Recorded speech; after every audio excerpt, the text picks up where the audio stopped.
balik lagi di podcast Cacakut, cakap-cakap akuntansi. Di sini kita bakal ngobrol santai soal materi akuntansi biar lebih gampang dipahami. Kali ini kita mau bahas tentang perilaku biaya. Nah, hari ini aku gak sendiri. Di sini aku ditemanin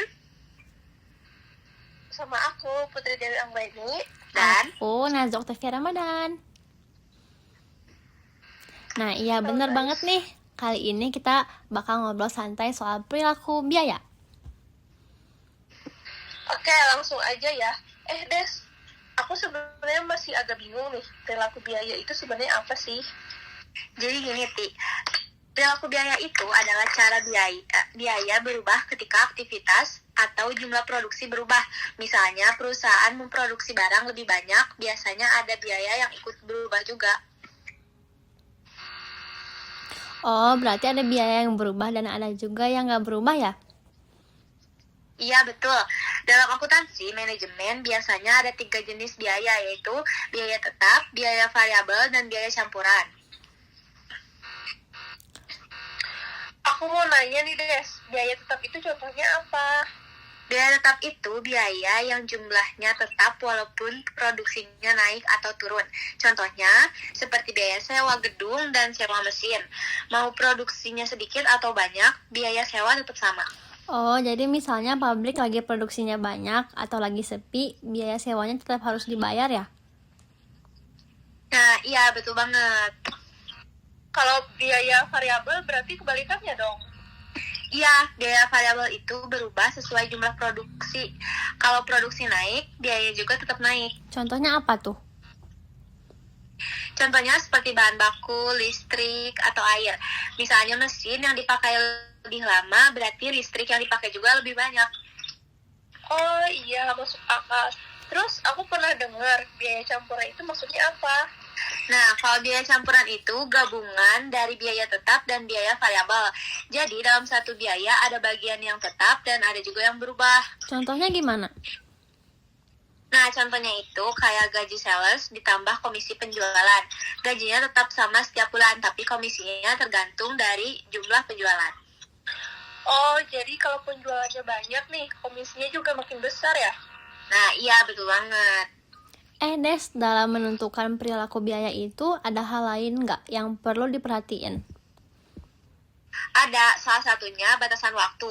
Kadang, suatu biaya bisa dianggap tetap dalam jangka pendek, tapi bisa berubah dalam jangka panjang. Tentunya gimana tuh? Misalnya tenaga kerja dalam jangka pendek, jumlah karyawan mungkin tetap. Tapi dalam jangka panjang, perusahaan bisa bertambah atau mengurangi karyawan. Aku juga pernah dengar istilah cost driver, itu apa sih? Nah, kalau cost driver itu faktor yang menyebabkan biaya berubah. Contohnya seperti jumlah unit yang diproduksi, jam kerja mesin, atau jumlah bahan baku yang digunakan. Oh, jadi kalau aktivitasnya berubah, biaya juga ikut berubah ya? Nah, iya benar banget. Terus biaya campuran itu bisa dipisahin jadi biaya tetap dan variabel nggak sih? Nah, bisa.